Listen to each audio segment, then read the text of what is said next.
Okay, we have process standard number 1. And we saw this as the students being mindful and coming up with an explanation for themselves, looking for entry points as to how they're going to start the process, analyzing and making conjectures for setting up the problem, then planning a pathway for solution, monitoring and evaluating their work as they go, and finally asking themselves, does it make sense? Is my answer reasonable? Before deciding on their final solution. And then in our own words, we pulled out little sayings. So mindful process, assess work, consider others, final answer. So what we were saying is they have to be thoughtful and mindful before determining the path or process for the solution, and then assessing their own work, and then considering the work of others before they actually complete and find their final answer. So the teachers would need to make sure that the expectations for how to go through this process are clear and modeled, and then also are shared with the students. As we go through the processes of problem solving, we would always model these kinds of things, and then we would encourage students then to be open to collaboration, making sure that they always had an opportunity to talk with one another, since they need to consider the pathways of others, share those things with one another, and then always checking their work. All right, for keywords, and kind of like what the first group said, is so jam-packed, it's hard to really condense it, but we came up with decontextualize, contextualize, quantitative reasoning, manipulate information, and creating habits. And what we took from that was we identify a relevant information from what's given in the story problem or whatever, and create an equation from that information in a nutshell, and idea appropriate procedures to be able to get an answer. And the teacher should be able to model ideally more than one method to get to the answer, model multiple paths. Problem-solving strategies, go through as many possible problem-solving strategies that we could think of at the time and model more than one strategy. And the students should be able to interpret the data. It is abstract thinking, so they're talking about finding the appropriate data to solve the problem, taking out the important information and being able to order them correctly and use the correct mathematical symbols, and to communicate their reasoning and tell us why they chose that method to solve the problem. All right, some of our keywords: conjectures, organize, analyze, reason, justify, communicate, compare, and clarify. Okay, and we narrowed it down to say that students needed to be able to mathematically critique and communicate the work of their peers. So they need to be able to take a look at someone else's work and find the mistakes and be able to explain how to correct those mistakes. Teachers will model student-to-student interaction, model how to critique using mathematical terms and not saying this is wrong, this is bad, this is poor, but how to use your math vocabulary, and allow for peer-to-peer interaction within the classroom. And very similar for what the classroom will look like. You'll be comfortable with interaction with your peers and getting critique, positive and negative feedback from your peers. And they'll be able to use the vocabulary besides just filling out a vocabulary assessment. Okay, we're on. Okay, our keywords were tools, analyze, organize, interpret, assumptions, variety of strategies, results, and everyday life. So we just summarize it as use tools and strategies to organize, interpret, and analyze results.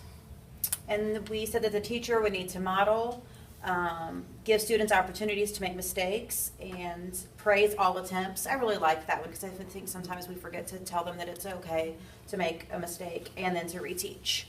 And then finally, we said that the students need to trust themselves, know it's okay to be wrong, to have patience and perseverance, use the correct tools, and know different options, and then that peer collaboration. Y'all are on. Okay, we have standard 5, which was about using tools precisely. So we said the tools have to be available, they have to be appropriate, they have to be sound, you have to understand the tool's limitations, they have to be relevant, they have to help deepen an understanding to develop and explore possible solutions. In our own words, we said use appropriate tools to make relevant choice in developing math understanding. So just kind of taking this and putting it in our own words. That's what we did. So with the use of technology and other tools, we want to make sure that we have provided those tools that are necessary for the students. We want to model the appropriate use of those tools within the classroom. So that requires us to do a little learning for some new things that are out there, but also that we have expectations for their use, and then we can share with one another those skills as we learn how to use them. Then the students need to trust themselves to choose the right tools and maybe even to try different tools that maybe they'd never used before.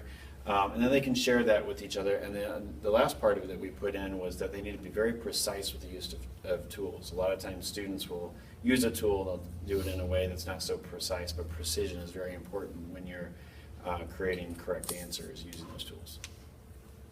To precision, so obviously we got precisely, communicate consistently, appropriate, specific, validity, and logically. What we felt that meant is, from the information we read, was attention to details and being able to justify the solutions that it came up with when working their problems.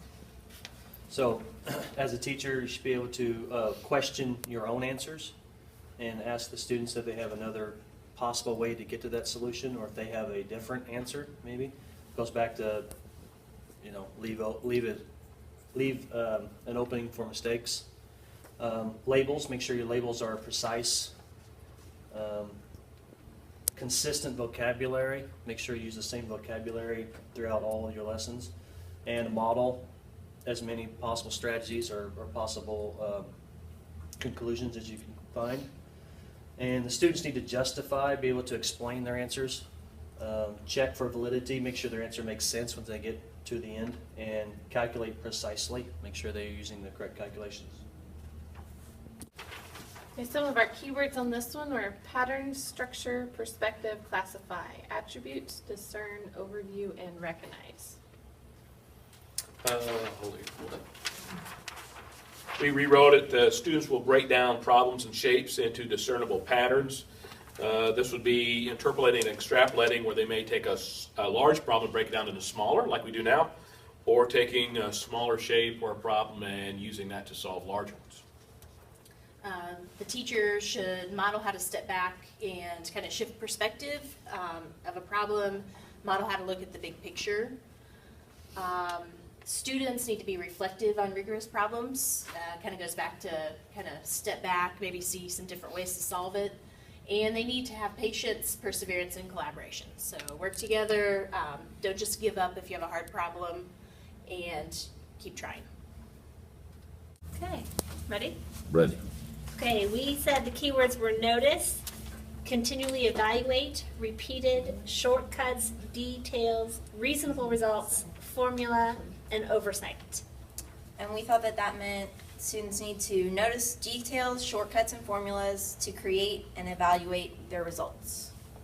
And so we thought that the teachers just need to have oversight of this and communicate with the students, model using reference sheets and formulas, model checking results, and provide time. And the students will need to slow down, check results for reasonableness, pay close attention to details, collaborate with peers, and use those resources and tools.